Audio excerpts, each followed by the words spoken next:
ইজ্জত ওয়াল জালালের কাছে একমাত্র মনোনীত ধর্মের নাম, মুখ খুলে বলেন না। ইসলাম ধর্ম আসার পর আল্লাহ রাব্বুল ইজ্জত ওয়াল জালালের কাছে একমাত্র মনোনীত ধর্মের নাম।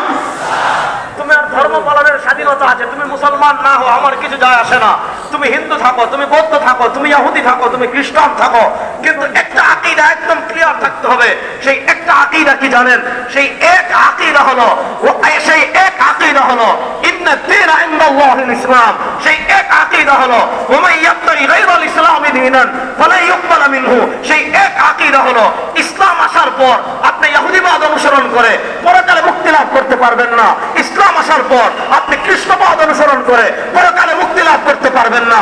ইসলাম আসার পর আপনি হিন্দুত্ববাদ অনুসরণ করে পরকালে মুক্তি লাভ করতে পারবেন না। ইসলাম আসার পর ইন্না দীনা ইনদাল্লাহিল ইসলাম। ইসলাম আসার পর পরকালে মুক্তি লাভ করার জন্য, ইসলাম আসার পর আল্লাহর সন্তুষ্টি অর্জন করার জন্য, ইসলাম আসার পর দুজাহানে সফল হওয়ার জন্য একমাত্র মুক্তির গ্যারান্টি ইসলাম। ইসলাম ব্যতীত আর কোন তন্ত্রে, ইসলাম ব্যতীত আর কোন মন্ত্রে, ইসলাম ব্যতীত আর কোন ধর্মে মুক্তি নাই। ইসলাম ব্যতীত আর কোন ধর্মে মুক্তি।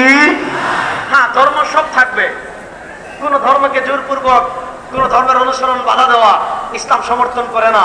কিন্তু আকীদা বিশ্বাস ক্লিয়ার, ইসলাম আসার পর